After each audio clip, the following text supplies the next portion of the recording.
Thailand Education Ministry plans to elevate schools' safety after fatal shooting. Thailand's cabinet has approved an education ministry's proposal to elevate school safety to a national agenda following a mass shooting at a secondary school outside Bangkok last week that killed 9 people.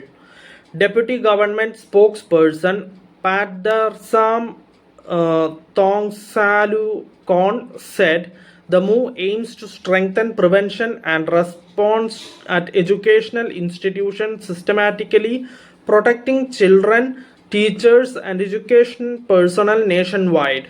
Under a ministry announcement effective immediately, Ms. Padarsam said all schools have been designated school safety zones and must set up centers for the protection of rights, liberties, and safety on their premises.